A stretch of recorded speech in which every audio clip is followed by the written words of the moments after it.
있지 않습니다. 오른쪽에 우리 선생님이 환자 집에서 지금 대화를 나누면서 노트북에다가 의무기록을 작성하고 계시고요.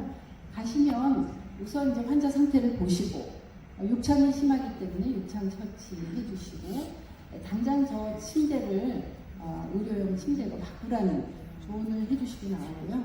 식사라든지 이런 생활 환경을 돌보면서 지속적으로 이분의 주치의처럼 돌봐드리고 있습니다. 강남으로 온 후에 강남구와 강남구 보건소에서는 저희처럼 이렇게 방문 진료를 하는 그런 의원들을 적극 지원해주고 계시고요. 올해 3월에는 나라에서 아까 말씀 몰래 안 하고 이제는 대놓고 지원을 해주겠다고 하면서 특히 법까지 만들었습니다.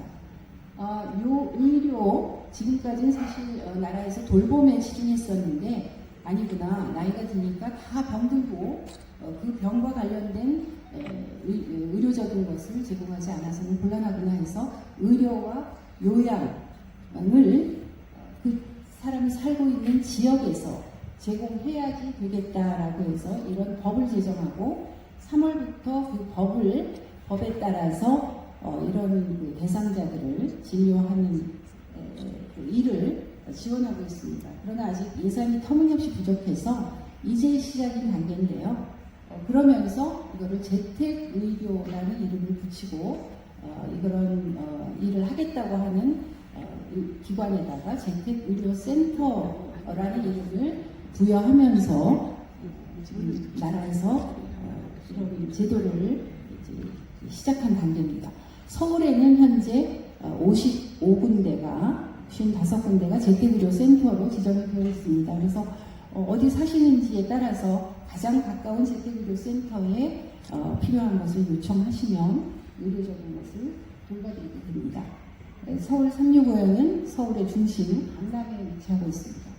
자, 이렇게 이제 집에서 마지막을 보내다 보면 결국 집에서 임종하는 문제까지 이어집니다.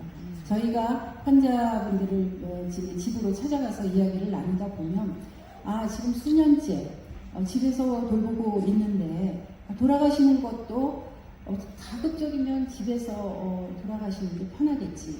또 이분을 모시고 병원에 어떻게 가겠는가, 응급실이나 외래를 보기 위해서 집에서 마지막을 맞을 수 있게만 할 수 있다면 그러고 싶다, 이런 분들이 꽤 많아요. 그래서 정말 필요한 일인데 다들 어렵다고 생각합니다. 과연 가정임종이 가능할까라는 우리의 인식이 바뀌지 않고 있고요. 그리고 실제로는 이제 돌아가셨을 때 그 직후에 절차가 두렵기도 하고 복잡하다고 알고 있기 때문에 꺼리고 있습니다.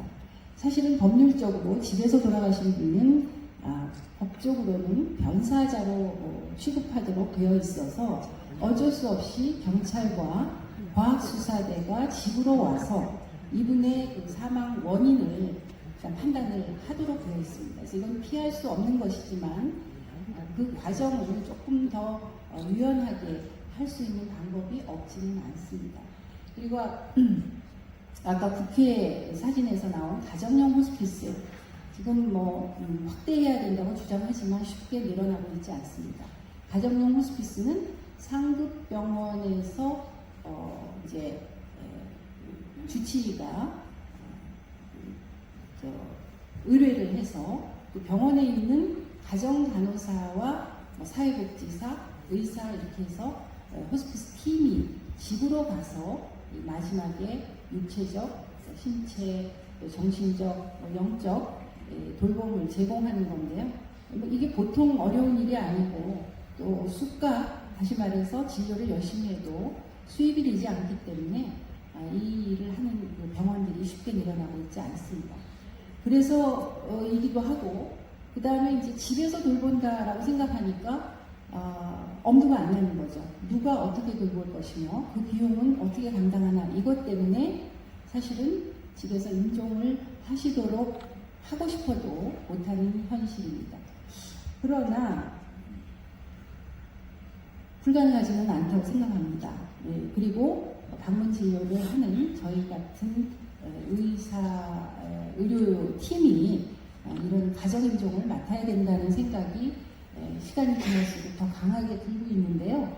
따라서 저희는 이제 환자분 진료를 나가서 가정에서 임종하기를 원하는 그런 이제 집이 있으면 환자 의사를 확인할 수도 있고 의사를 표시할 수 없는 경우에는 가족들 대부분이 거기에 동의하는지를 확인하고 나서 방문 진료를 신청하도록 이제 권하고, 또 저희는 이제 이미 방문 진료를 하고 있으니까 가족들에게 이제 교육이랄까요, 정보를 제공하는 일을 하면 가족분들도 조금 마음의 준비를 하고 절차도 확인하고 그러면서 가정임종도 가능하다고 생각합니다. 그래서 만약에 가족임종을 원한다면 어디 모시고 갈 수 없는 경우에는 방문 진료를 신청하고, 그러면 방문한 의사는 가족들과 이 임종 과정에 대해서 이야기를 나누기 시작하면서 제일 중요한 것은 진료하고 있는 의사가 이분의 상태에 대한 의사 소견서를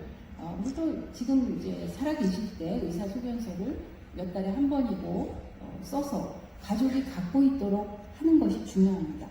그런 소견서를 갖고 있으면 나중에 경찰이나 이제 임종했을 때 경찰들이 와서 그 의사 소견서를 살펴보면 이분이 다른 이유로 사망한 게 아니고 지속적으로 병원 앓다가 이런 진료를 받고 자연스럽게 돌아가셨다고 판단하게 됩니다. 그래서 방문 진료 의사에게 소견서를 받는 게 아주 중요하고요. 만약에 이제 이 방문 진료 의사가 아주 마음씨가 좋으면 직접 임종하실 즈음에 집에 방문해 달라고 요청하실 수도 있습니다.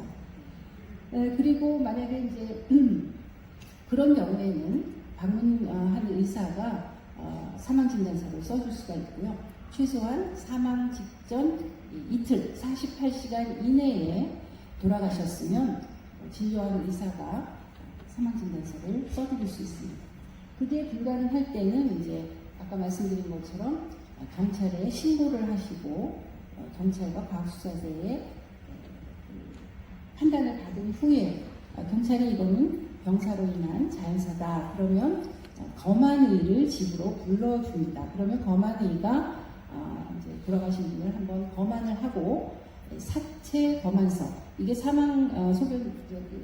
사망진단서하고 똑같은 양식인데요. 누가 발급하느냐에 따라 이름이 다른데 저걸 발급받으면 장례 절차를 진행할 수 있습니다. 저도 이게 저희 친정어머님을 이렇게 보내고 이 과정을 다 겪어보니까 그렇게 두려워할 일이 아니었구나라는 것을 실제로 알 수 있었습니다. 경찰이 와서 이것저것 물어보죠. 그때 있는 대로 대답하면 되고요. 또 검안이를 부를 때까지 시간이 좀 있는데 그 사이에는 사실 어머니하고 조용히 단둘이서 마지막을 정리할 수도 있고, 그 사이에 멀리 떨어져 있는 가족들에게 연락해서 다 모이게 해서 장례식장으로 가서 영안실 능동고에 모시기 전에 얼굴을 한 번 더 뵙는 그런 시간이 될 수가 있어서 너무 두려워할 필요는 없다고 생각됩니다. 그래서 집에서의 임종은 병원에서의 임종과 달리 의학적 개입은 최대한 줄이고, 그리고 주변에 함께하는 사람들이 따뜻함을 전할 수 있는 그런 임종 방식이라고 생각이 듭니다. 또한 이제 방문 진료하는 의사들의 입장에서는 사실은 죽음은 진료의 한 부분이 되어가고 있습니다. 다음 일정이 있어서 이제 환자분에게 미리 전화를 드리거든요. 이제 이틀 후에 저희 방문합니다. 그리고 전화 드리면 돌아가셨